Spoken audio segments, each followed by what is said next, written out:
ఈ వీడియోలో మనము స్కోడా స్లావియా గురించి తెలుసుకుందాము. ఇది సెడాను. సెడాన్ అంటే చాలా ప్లస్ పాయింట్స్ ఉన్నాయి దీంట్లో. ఏంటంటే గ్రౌండ్ క్లియరెన్స్ తక్కువ ఉంటుంది. ఏరోడైనమిక్స్ చాలా బాగుంటాయి. అలాగే ప్లాంటెడ్గా ఉంటుంది. స్టెబిలిటీ చాలా బాగుంటుంది. కనెక్టెడ్గా ఉంటుంది. ఇలా చాలా ప్లస్ పాయింట్స్ ఉన్నాయి.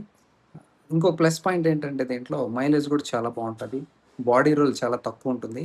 బాడీ రోల్ అసలు ఉండదు కొన్నింట్లో అయితే. ఎందుకంటే గ్రౌండ్ క్లియరెన్స్ తక్కువ ఉండడం వల్ల ఇలాంటి బెనిఫిట్స్ ఉంటాయన్నమాట. ఏరోడైనమిక్స్ ఉండడం వల్ల మైలేజ్ కూడా చాలా బాగా వస్తుంది. అది సెడాన్ అనమాట. డ్రైవింగ్ ఎంతూజియస్ట్లకి చాలా ఇష్టమైన బాడీ స్టైల్ ఏదైనా ఉంది అంటే అది సెడానే. 3 బాక్స్ డిజైన్ అంటాం కదా, చాలా బాగుంటుంది డ్రైవింగ్ చేయడానికి. ఇంకా డ్రైవింగ్ ఎంతూజియస్ట్లకి ఫేవరెట్ కార్ ఏదైనా ఉంది అంటే స్కోడా స్లావియా. చాలా బాగుంటుంది డ్రైవ్ చేయడానికి. ఇప్పుడు మనము స్కోడా స్లావియాలోని ప్లస్ పాయింట్స్ ఏంటి అని తెలుసుకుందాము. స్కోడా గురించి చూస్తే వాళ్ళు చాలా మంచి విషయాలు కాంప్రమైజ్ కారనమాట. మంచి విషయాలు ఏంటి అంటే ఫస్ట్ సేఫ్టీ దాంట్లో మాత్రం వాళ్ళు అస్సలు కాంప్రమైజ్ కారు. అది ఏ బాడీ స్టైల్ అయినా ఏ కార్ అయినా కూడా 5 స్టార్ సేఫ్టీ వస్తుంది ఏ క్రాష్ టెస్ట్లో అయినా. కానీ అదైతే నాకు చాలా నచ్చిన విషయం, చాలా మంచి విషయం. వేరే బ్రాండ్స్ కూడా వీళ్ళని చూసి నేర్చుకోవాలి, అడాప్ట్ అవ్వాలన్నమాట. తర్వాత మంచి డ్రైవింగ్ డైనమిక్స్. కారు సేఫ్టీ ఉంది, మంచి చాసిస్ ఉంది, మంచి ప్లాట్ఫామ్ ఉంది. దాంతోపాటు మంచి డ్రైవింగ్ డైనమిక్స్ కూడా ఉండాలన్నమాట. అంటే మంచి కనెక్టెడ్ ఫీలింగ్ ఉండాలి, స్టీరింగ్ ఫీడ్బ్యాక్ మనకు తెలియాలి, ఆ కార్ మన కంట్రోల్లో ఉండాలన్నమాట. అప్పుడే మనం అనుకున్నట్లు కార్ని నడపచ్చు, ఆ డ్రైవింగ్ కూడా ఎంజాయ్ చేయొచ్చు అనమాట. వీళ్ళ కార్లు చాలా బాగుంటాయి. నేను చెప్పినట్టు సేఫ్టీ చాలా బాగుంటుంది, దాంతోపాటు డ్రైవింగ్ డైనమిక్స్ కూడా చాలా బాగుంటుంది. ఈ రెండు బాగుండాలంటే ఇంకోటి కూడా బాగుండాలి. అదేంటంటే ముఖ్యమైనది ఇంజన్స్ కూడా వీళ్ళ దగ్గర చాలా బాగున్నాయి. దీంట్లో మనకు 2 రకాల ఇంజన్స్ దొరుకుతాయి. 1 litre TSI turbo petrol engine ఉంది. ఇంకొకటి 1.5 లీటర్ టర్బో పెట్రోల్ ఉందన్నమాట. మీకు 1 లీటర్ ఇంజిన్లో అయితే మాన్యువల్ దొరుకుతుంది, ఆటోమేటిక్ కూడా ఉంది. ఆటోమేటిక్ ఏదంటే మనకు టార్క్ కన్వర్టర్ చాలా బాగుంటుంది మనకిది. అదేవిధంగా 1.5 లీటర్ ఇంజిన్ అని చెప్పాను కదా, ఇదైతే చాలా పవర్ఫుల్, చాలా బాగుంటుంది. ఎస్పెషలీ డ్రైవింగ్ ఎంజాయ్ చేసే వాళ్ళకి, డ్రైవింగ్ ఎంతూజియస్ట్లకి ఇది చాలా మంచి ఇంజిన్ అనమాట. దీంట్లో ఒక్క మైనస్ పాయింట్ ఏంటంటే డ్రైవింగ్ ఎంతూజియస్ట్లు ఎక్కువ ప్రిఫర్ చేసేది మాన్యువల్. దీంట్లో మాన్యువల్ లేదు, ఆటోమేటిక్ మాత్రం ఉందన్నమాట. అదొకటి. డిఎస్జి అంటారు వీళ్ళు, అంటే డ్యూయల్ క్లచ్ ఆటోమేటిక్ ట్రాన్స్మిషన్ అనమాట. కానీ వాళ్ళు డిఎస్జి అని పిలుస్తారు. అదొక్కటే దీంట్లో మైనస్ పాయింట్. కొద్ది కాలం క్రితమే వాళ్ళు డిస్కంటిన్యూ చేశారు మాన్యువల్ని. ఏంటో రీజన్స్ నాకు తెలిసి సేల్ ఎక్కువ లేకపోవడం వల్ల అని అనుకుంటున్నాను. సో అది అండి, దీంట్లో మంచి డ్రైవింగ్ డైనమిక్స్ ఉన్నాయి, సేఫ్టీ చాలా బాగుంది, బిల్డ్ క్వాలిటీ అయితే చాలా బాగుంటుంది, మంచి ఇంజన్స్, పవర్ఫుల్ ఇంజన్స్ ఉన్నాయి. మీకు హైవేకి అయితే సూపర్బ్ కార్స్ అన్నమాట ఇది. మీరు ఎప్పుడన్నా లాంగ్ ట్రిప్స్లో వెళ్ళాలన్నా, హైవేలో వెళ్ళాలన్నా, ఎక్కువసేపు డ్రైవింగ్ చేయాలన్నా కూడా ఈ కార్లు చాలా బాగుంటాయి అన్నమాట. దీంట్లో కొన్ని ప్లస్ పాయింట్స్ ఏంటో ఇంకా ఉన్నాయి, చూద్దాము. నేను చెప్పినట్టు 5 స్టార్ గ్లోబల్ అండ్ క్యాప్లో ఉందన్నమాట. అలాగే ఇంజన్స్, 2 ఇంజన్స్ చాలా బాగున్నాయి. ఇంజన్స్ కూడా చాలా మంచి పేరుంది టిఎస్ఐ ఇంజన్స్కి. తర్వాత దీంట్లో యాక్టివ్ సిలిండర్ టెక్నాలజీ అని కూడా ఉందన్నమాట. మనం స్లోగా వెళ్ళేటప్పుడు, సిటీస్లో వెళ్ళేటప్పుడు, సర్టన్ స్పీడ్ వరకు వెళ్ళేటప్పుడు సిలిండర్ ఆటోమేటిక్గా డీయాక్టివేట్ అయిపోతాయి అన్నమాట. ఎందుకంటే మైలేజ్ పెరుగుతుంది. మనకి ఎప్పుడన్నా ఇమీడియట్గా పవర్ కావాలనుకున్నప్పుడు మీరు థ్రోటల్ ఇన్పుట్ ఇచ్చిన వెంటనే సిలిండర్స్ యాక్టివేట్ అయిపోతాయి అన్నమాట. అది కూడా మంచి టెక్నాలజీ. తర్వాత ఆటోమేటిక్ ట్రాన్స్మిషన్ చెప్పాను కదా, డిఎస్జి, అదైతే చాలా బాగుంటుంది మనకు. అలాగే బూట్ స్పేస్, సెడాన్లు అంటే దాంట్లో వచ్చే మంచి విషయం ఏంటంటే మంచిగా బూట్ స్పేస్ ఉంటుంది, ఫ్యామిలీకి సరిపోయేంత సైజు ఉంటుందన్నమాట. దీంట్లో కూడా మంచి బూట్ స్పేస్ ఉంది. అలాగే మంచి గ్రౌండ్ క్లియరెన్స్ కూడా ఉంది. సెడాన్స్లో గ్రౌండ్ క్లియరెన్స్ తక్కువ ఉంటుంది, అదొక సమస్య. ఈ మధ్య కాలంలో సెడాన్ల సేల్స్ తగ్గిపోతుందన్నమాట. కారణాలు ఏంటని చూస్తే మన రోడ్ సరిగా లేకపోవడమే. ఎప్పుడు రిపేర్స్ జరుగుతూ ఉంటాయి, ఎక్కడ చూసినా స్పీడ్ బ్రేకర్స్ ఉంటాయి, పాట్ హోల్స్ ఉంటాయి. కాబట్టి సెడాన్ చాలామందికి ఇష్టం ఉన్నా, మైలేజ్ ఎక్కువ వస్తాయని తెలిసినా, ఏరోడైనమిక్స్ చాలా బాగుంటాయని తెలిసినా, చూడడానికి చాలా బాగుంటాయని తెలిసినా కూడా అవి కొనలేని పరిస్థితుల్లో ఉన్నామన్నమాట. కాబట్టే ఎక్కువ గ్రౌండ్ క్లియరెన్స్ ఉన్న సోకాల్డ్ ఎస్యూవి సేల్స్ పెరిగిపోతుంది ఈ మధ్యలో. ఇప్పుడు దీంట్లో చూస్తే మనకు గ్రౌండ్ క్లియరెన్స్ కూడా చాలా బాగుంది. తర్వాత ఏరోడైనమిక్స్తో పాటు డ్రైవింగ్ డైనమిక్స్ కూడా చెప్పాను కదా, రైడ్ అండ్ హ్యాండ్లింగ్ అయితే చాలా బాగుంటుంది. మీకు ఆ స్టీరింగ్ ఫీడ్బ్యాక్, ఆ కనెక్టెడ్ ఫీలింగు, ప్లాంటెడ్గా ఉండడం, స్టేబుల్గా ఉండడం, మీరు యూ లవ్ ద స్టెబిలిటీ అనమాట. చాలా బాగుంటుంది ఆ కార్ అనేది. అందుకే ఒకసారి ఎవరైనా కూడా వోక్స్ వ్యాగన్ కానీ స్కోడా కార్లు డ్రైవ్ చేసిన తర్వాత వేరే కార్లకి స్విచ్ అవ్వడానికి అసలు పాసిబుల్ లేదనమాట. అలా ఉంటాయన్నమాట. తర్వాత ఆ క్యాబిన్ రూమ్ కూడా, లెగ్ రూము, నీ రూము, ఆ స్పేస్ కూడా చాలా బాగుంటుంది ఇంట్లో. ఈ కార్కి సంబంధించి టెక్నికల్ డీటెయిల్స్ ఏంటో తెలుసుకుందాము. నేను చెప్పాను కదా 1 లీటర్ ఇంజిన్ ఉందని. అది యాక్చువల్ 3 సిలిండర్స్తో వస్తుందన్నమాట. 999 సీసీ యాక్చువల్ ఫిగర్స్ ఇది. మనకు పవర్ చూస్తే 85 కిలో వాట్ ఉంది. అలాగే టార్క్ 178 న్యూటన్ మీటర్స్ ఉందన్నమాట. మైలేజ్ చూస్తే మనకు మాన్యువల్లో 20.32 ఉంది, మంచి మైలేజ్.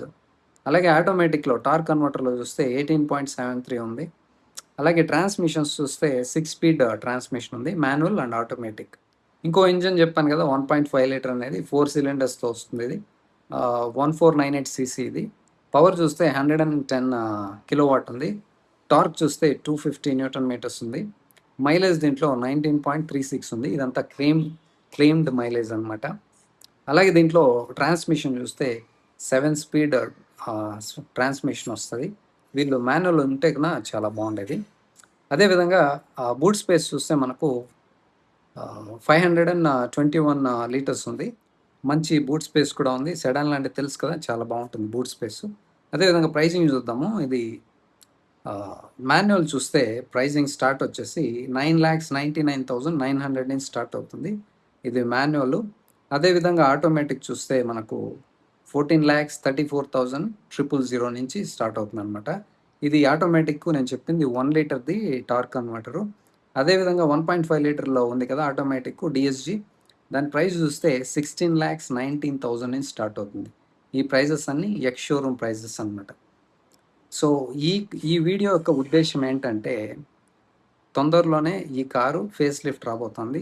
తొందరలోనే అంటే ఎప్పుడో కాదు, ఇంకొక 2 డేస్ గ్యాప్ ఉందన్నమాట. 18వ తేదీ రాబోతుంది ఇది. సో మీరు ఇన్ కేస్ బుక్ చేస్తుంటే, లేకపోతే డెలివరీస్ ఉంటే, లేదా కొనాలనుకుంటుంటే కాస్త వెయిట్ చేయండి. ఎస్పెషలీ డెలివరీస్ ఉంటే కాస్త హోల్డ్ చేయండి. ఎందుకంటే కొత్త కారు రాబోతుంది కాబట్టి 2-3 రోజులే టైం ఉంది కాబట్టి ఇప్పుడు డెలివరీస్ మాత్రం తీసుకోకండి. ఇన్ని రోజులు వెయిట్ చేశారు, ఇంకా 2-3 డేస్కి ఏం కాదు. సో నాకు తెలిసి ఈ ఫేస్ లిఫ్ట్లో ఏం రాబోతున్నాయి, ఏం వస్తే బాగుంటుందని తెలుసుకుందాం కాస్త. ఫస్ట్ అయితే నాకు తెలిసి దీంట్లో రాబోయేది 1 లీటర్ టర్బో పెట్రోల్ ఉంది కదా, దాంట్లో ఇప్పుడు 6 స్పీడ్ ఆటోమేటిక్ ట్రాన్స్మిషన్ ఉంది. 8 స్పీడ్ రాబోతుంది టార్క్ కన్వర్టర్, అదొకటి. తర్వాత ఎక్స్టీరియర్ ఎలాగో చేంజ్ చేస్తారు ఫేస్ లిఫ్ట్ అంటే. లైట్స్ స్మాల్ చేంజెస్ అన్నీ చేస్తారు. అలాగే వీల్ కూడా డిజైన్ మారుస్తారు ఫేస్ లిఫ్ట్ కాబట్టి. కానీ ముఖ్యమైన చేంజెస్ ఎక్కడ జరగాలి అంటే, వాళ్ళ సేల్ కూడా పెరగడానికి ముఖ్యంగా నన్ను అడిగితే ఏసీ మంచి పర్ఫార్మెన్స్ ఉండాలి. సర్టన్ స్పీడ్ దాటినప్పుడు ఏసీ ఆటోమేటిక్గా కట్ ఆఫ్ అయిపోతుంది అనమాట. అది ఉండకుండా ఉండాలి. కొంతమంది ఇప్పటికి కూడా కంప్లైంట్ చేస్తున్నారు ఏసీ అంత బాగా పర్ఫామ్ చేయట్లేదని. అది కూడా మెయిన్లీ అది ఇంప్రూవ్ చేస్తే మన వెదర్కి ఏసీ అనేది చాలా ఇంపార్టెంట్ కాబట్టి దానిపైన పని చేయాలి ఫస్ట్ది. రెండోది ఏంటంటే, వీళ్ళ సేల్ ఎక్కువ లేకపోవడానికి కారణాలు, ముఖ్యమైన కారణము డీజిల్ లేకపోవడం. మన గవర్నమెంట్ పాలసీలు తీసుకొచ్చారు. వాళ్ళు చెప్పారు డీజిల్ని తగ్గించాలి సేలు, ఎందుకంటే ఎమిషన్స్ తగ్గించాలి అని. కొన్ని బ్రాండ్స్ అయితే ఇమీడియట్గా వాళ్ళు స్టాప్ చేసేసారు డీజిల్ సేల్స్. కొన్ని బ్రాండ్స్ అయితే ఇంకా అమ్ముతున్నారు సేల్స్. నన్ను అడిగితే ఫ్యూచర్లో డీజిల్ సేల్స్ పెరిగే అవకాశం ఎక్కువ ఉంది. ఎందుకంటే అగైన్ పాలసీస్ సరిగా లేకపోవడం, సరిగా ఇంప్లిమెంట్ చేయకపోవడం. ఉదాహరణకు పాత కార్లలో, పెట్రోల్ కార్లలో E20 కంప్లైంట్ లేని కార్లలో E20 వేయాల్సి వస్తుంది ఇప్పుడు. దానికి మనకు E5 ఉంది కొన్ని కార్లకి లిమిటు, కొన్ని కార్లకైతే E10 ఉంది. కానీ 20% ఎథనాల్ మిక్స్ చేసిన పెట్రోల్ వేస్తున్నాము. దానివల్ల మైలేజ్ డ్రాప్ ఉంది. కొంతమంది అయితే రిపేర్లు కూడా ఎక్కువ వస్తున్నాయి, సమస్యలు ఉన్నాయనేసి వాళ్ళు కూడా డౌట్ ఉంది, కంగారు ఉంది, కొంతమంది భయపడుతున్నారు. ఇలాంటి కారణాల వల్ల పెట్రోల్ కారు కొనాలనుకున్న వాళ్ళు కూడా డీజిల్ కార్ల వైపు వస్తున్నారనమాట. ఇంకా ముందు కూడా జరగబోయేది అదే. మన గవర్నమెంట్ వాళ్ళు ఏం చెప్పారు, డీజిల్లో ఎక్కువ పొల్యూషన్ ఉంటుంది కాబట్టి డీజిల్ సేల్స్ తగ్గిపోవాలి అని చెప్పారు.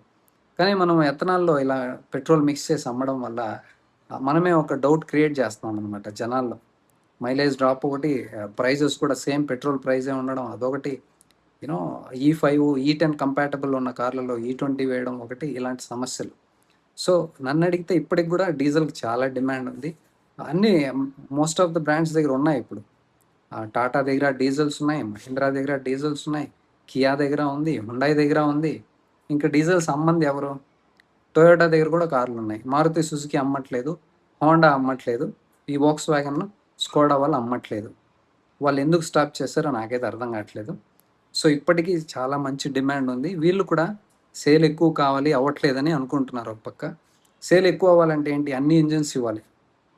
మీరు పెట్రోల్ ఇవ్వండి, డీజిల్ ఇవ్వండి. ముఖ్యంగా ఇప్పుడు మైలేజ్ ఎక్కువ ఇచ్చే కార్లు కావాలి కాబట్టి హైబ్రిడ్ కూడా తీసుకురావాలి. ఇది ఒక మంచి టైం వాళ్ళకి.